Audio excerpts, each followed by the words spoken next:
आज आपण बेकरीसारखी परफेक्ट नान कटाई बनवणार आहोत आणि याच्यामध्ये मी बेकरीच्या बरेच सिक्रेट ट्रिक्स तुमच्यासोबत शेअर केलेले आहेत.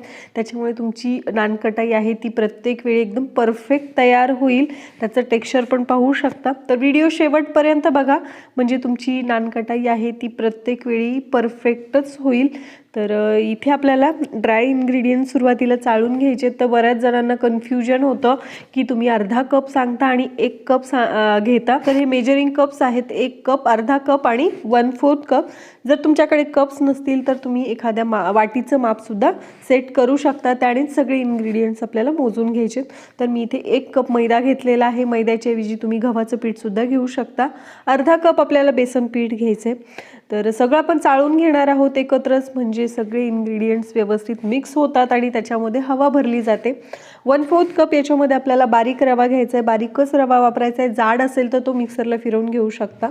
याच्यामध्येच आपल्याला आता 2 टेबलस्पून व्हॅनिला कस्टर्ड पावडर टाकायची आहे. ही पूर्णतः ऑप्शनल आहे. तुमच्याकडे असेल तर टाका किंवा नाही टाकली तरीसुद्धा चालेल.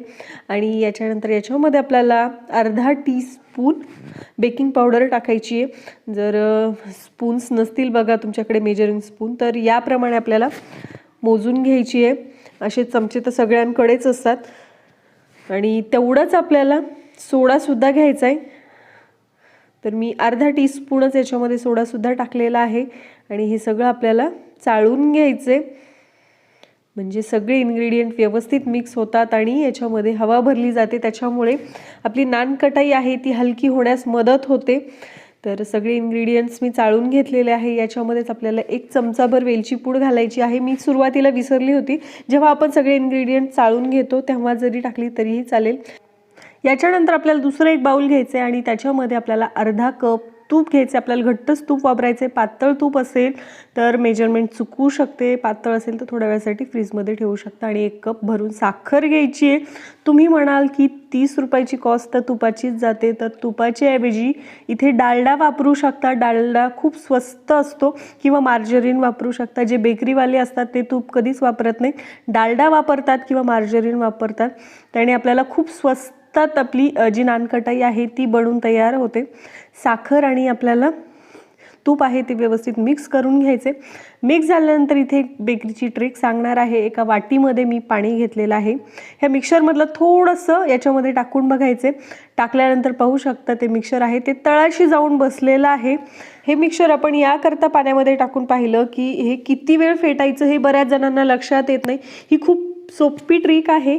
ही तुम्ही फॉलो केली तर तुमची नानकटाई आहे ती परफेक्ट होते. याच्यानंतर आपण 7 ते 8 मिनिटासाठी हे फेटून घेणार आहोत.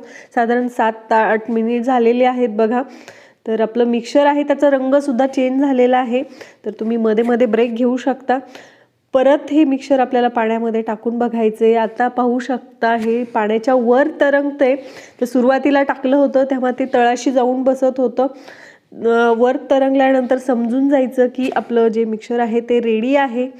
याच्यानंतर याच्यामध्ये आपल्याला जे ड्राय इन्ग्रेडियंट्स आहेत ते टाकून घ्यायचे. एकदाच न टाकता सुरुवातीला मी अर्धे टाकलेले आहेत आणि ते व्यवस्थित मिक्स करून घ्यायचेत. अगदी हलक्या हाताने मिक्स करायचेत.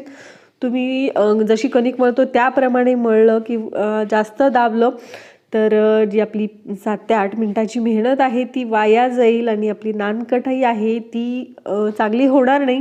त्याच्यासाठी एकदम हलक्या हाताने आपल्याला हे मिक्स करून घ्यायचे. राहिलेले ड्राय इन्ग्रेडियंट्स आहेत ते सुद्धा मी याच्यामध्ये टाकलेले आहेत आणि अगदी हलक्या हाताने मिक्स करते.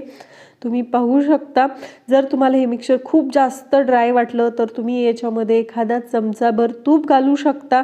पण याच्यामध्ये अजिबातच आपल्याला पाणी किंवा मग दुधाचा वापर करायचा नाही आहे. जर तुम्ही दूध किंवा पाणी टाकलं तर आपली नानकटाई चांगली होणार नाही, ती कडक होईल.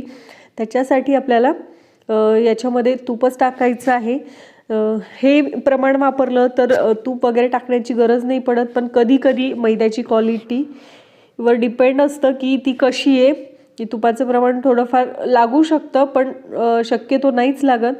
तर हे मिक्सर तयार झालेलं आहे. याच्यानंतर आपल्याला याची नानकटाई तयार करायची आहे. तर मी एक चमचा घेतलेला आहे, म्हणजे आपली सगळी नानकटाई आहे ती परफेक्ट होईल. तर आपण नानकटाई आप्पे पॅनमध्ये बनवणार आहोत, म्हणजे एकाच वेळेस आपल्या भरपूर अशा नानकटाई तयार होतात बघा. माझं जे आप्पे पॅन आहे ते नॉनस्टिक आहे, त्याच्यामुळे मी त्याला तूप लावलेलं नाही आहे. जर तुमचं नॉनस्टिकचं नसेल तर त्याला थोडंसं तूप लावून घ्यायचं आहे.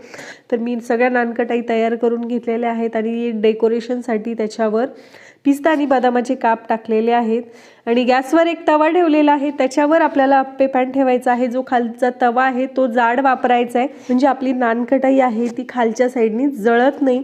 तर आपण तवासुद्धा अगोदर गरम केलेला नाही आहे, त्याच्यामुळे सुरुवातीला 2 मिनटासाठी तुम्ही हाय फ्लेम करू शकता. त्याच्यानंतर लो फ्लेमवर आपल्याला 18 मिनटासाठी बेक करायचे आहे. त्याच्यावरचं जे झाकण मी ठेवलेलं होतं सुरुवातीला त्याच्यामधून वाफ जात होती, म्हणून मी त्याच्यावरचं झाकण चेंज केलेलं आहे. तर मी 18 मिनिट झालेले आहेत बघा.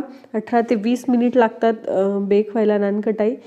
तर त्याच्यानंतर आपल्याला दुसऱ्या साईडनी पलटून नानकटाई टाकायची आहे. याच्यानंतर गॅसची फ्लेम आपण बंद केलेली आहे. गॅसची फ्लेम बंद केल्यानंतर दुसऱ्या साईडने आपल्याला नानकटाई पलटून टाकायची आहे. अगदी हलक्या हाताने टाकायची, कारण नानकटाई खूप सॉफ्ट असते, लगेच तुटते गरम असताना, त्याच्यामुळे अगदी हलक्या हाताने काढायची. याच्यावर झाकण ठेवून थोडा वेळ आपल्याला थंड होऊ द्यायची. आपण गॅसची फ्लेम बंदच ठेवलेली होती. तर आपली नानकटाई आहे ती पूर्णतः थंड झालेली आहे बघा. खूप सुंदर अशी नानकटाई तयार होती आणि रंगसुद्धा खूप सुंदर आलेला आहे त्याला, तुम्ही पाहू शकता. आणि एकाच वेळेस भरपूर नानकटाई तयार होतात. तर मी ही नानकटाई मायक्रोवेव्हमध्ये बेक केलेली होती. तर हे मिक्सर आहे ती मी थोड्या वेळासाठी फ्रीजमध्ये ठेवलेलं होतं, साधारण 15-20 मिनिट तुम्ही मिक्सर आहे ते फ्रीजमध्ये ठेवलं तर नानकटाईला छान क्रॅक्स जातात बघा. हे पहा किती मस्त मऊसूत आपली नानकटाई तयार झालेली आहे. तुम्हाला व्हिडिओ आवडला तर लाईक करा आणि जास्तीत जास्त शेअर करायला विसरू नका.